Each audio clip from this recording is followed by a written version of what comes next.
تخيل تدخل محل برجر تلاقي الناس مخلصة كل المخزون والرفوف فاضية. تفتكر الأسعار الأسبوع الجاي هتروح فين؟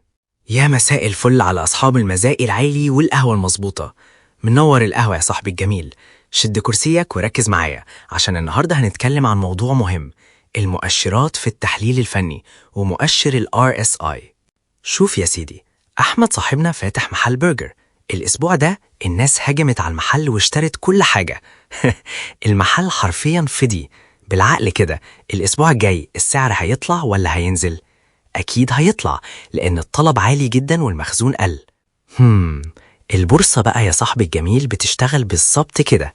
لما ناس كتير تشتري سهم معين بجنون، السهم بيدخل في منطقة بنسميها تشبع شرائي. يعني إيه؟ يعني الشراء جاب آخره، وممكن جدا السهم يبدأ يريح وينزل. طب إزاي هتعرف الكلام ده؟ هنا بقى يجي دور المؤشرات. المؤشر ده عامل زي عداد السرعة في عربيتك. انت مش بتحسب سرعتك بدماغك وانت سايق، صح؟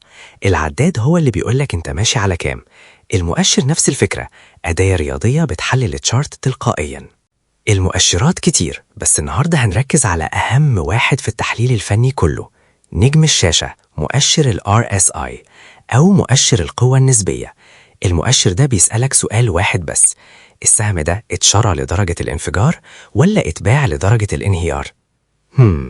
ال RSI ده عبارة عن رقم بين 0 و100، مفيش أقل ولا أكتر. لو لقيت ال RSI فوق ال70 ستوب عندك، ده معناه إن السهم في منطقة تشبع شرائي.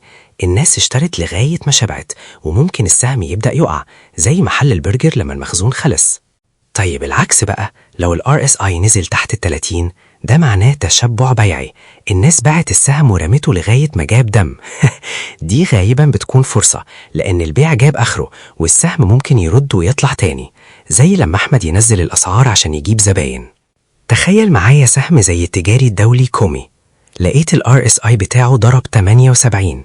ده جرس إنذار، مش شرط ينهار، بس خد بالك. الأهم بقى، ال RSI لوحده مش كفاية. اوعى تشتري لمجرد انه تحت 30، لازم تدمجه مع دعم قوي وفاليوم عالي وشموع يابانية محترمة، ساعتها بس تبقى الإشارة قوية. الزتونة يا صاحبي، ال RSI هو عداد سرعة السهم اللي بيكشف لك التشبع، بس استخدمه كعين تانية مع باقي تحليلك. دلوقتي انت عرفت ال RSI، بس في مؤشر تاني بيقيس الزحم، يعني هل السهم طالع بقوة ولا بيودع، وده الفرق بين التاجر الشاطر واللي بيدخل متأخر.